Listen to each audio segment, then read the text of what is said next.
मित्रांनो, तुमच्या मनात एखादी इच्छा आहे का? कदाचित नोकरीची असेल, व्यवसायातील प्रगतीची असेल, आर्थिक अडचण दूर होण्याची असेल, घरात सुख शांतीची असेल, मुलांच्या भवितव्याची किंवा एखाद्या शुभ बातमीची. अनेक वेळा आपण खूप प्रयत्न करतो, खूप धडपड करतो, पण तरीही अपेक्षित परिणाम आपल्याला मिळत नाही, दिसत नाही.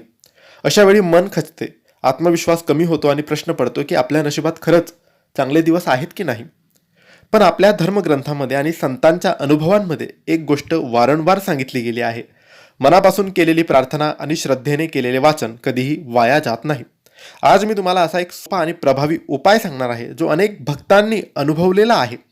फक्त मनात आपली इच्छा ठेवा आणि सलग 7 दिवस हे पवित्र वाचन करा. 7 दिवसात तुम्हाला चांगली बातमी नक्की मिळेल. हे वाचन सकाळी किंवा संध्याकाळी कोणत्याही एका वेळी शांत बसून देवघरासमोर वाचायचं आहे, वाचन करायचं आहे. वाचन सुरू करण्यापूर्वी देवघरासमोर अगरबत्ती दिवा लावायचा, हात जोडून आपल्या मनातील इच्छा देवांना सांगायची. कोणालाही दुसऱ्यांना सांगण्याची गरज नाही. तुमच्या इच्छा या तुमच्या आणि देवाच्या दरम्यानच राहू द्याव्या. आता पूर्ण श्रद्धेने तुम्हाला वाचन सुरू करायचं आहे. आता वाचायचं तुम्हाला काय आहे? तर तुम्हाला वाचायचं आहे गणपती अथर्व शीर्ष. हो मित्रांनो, तुम्हाला 7 दिवस सकाळी किंवा संध्याकाळी गणपती अथर्व शीर्ष वाचायचा आहे. मंगळवारच्या दिवसापासून, जो गणपतीचा वार असतो, मंगळवारच्या दिवसापासून सुरू करायचा आहे आणि 7 दिवस हे वाचायचं आहे. नकारात्मक विचार कमी होतील. दुसऱ्या तिसऱ्या दिवशी तुम्हाला शांत वाटू लागेल. घरातील वातावरण याने सकारात्मक होऊ लागते आणि 7 दिवस पूर्ण होईपर्यंत तुम्हाला एखादा चांगला संकेत मिळतो. एखाद्या आनंदाची बातमी किंवा एखादे अडकलेले काम पुढे सरकताना दिसू लागते.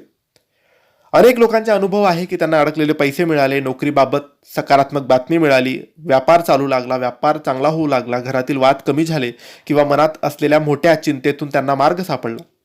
महत्त्वाची गोष्ट म्हणजे श्रद्धा आणि सातत्य ठेवा. एक दिवसात परिणाम दिसेलच असं नाही, पण अर्धवट सोडू नका. संपूर्ण 7 दिवस नियमाने वाचा. वाचन करताना मनात शंका ठेवू नका. 7 दिवस मांसाहार करू नका, व्यसन करू नका, वाईट विचार करू नका. 7व्या दिवशी जेव्हा हे तुमचं पूर्ण होईल, तेव्हा मोदकांचा नैवेद्य गणपती बाप्पांना दाखवा. मनात श्रद्धा आणि भक्ती राहू द्या. जर शक्य असेल तर 7 दिवसात कोणाबद्दलही वाईट बोलू नका. राग, मत्सर आणि नकारात्मक विचार करू नका. गरजू व्यक्तींना मदत करा. प्राण्यांना अन्न द्या. मित्रांनो, हे केल्याने तुमचं नक्की नशीब बदलेल. चांगली बातमी तर मिळेलच, पण नकारात्मकता, वाईट शक्ती सुद्धा घरातून, तुमच्या जीवनातून दूर होईल. नक्की करा, नक्की लाभ होईल. धन्यवाद.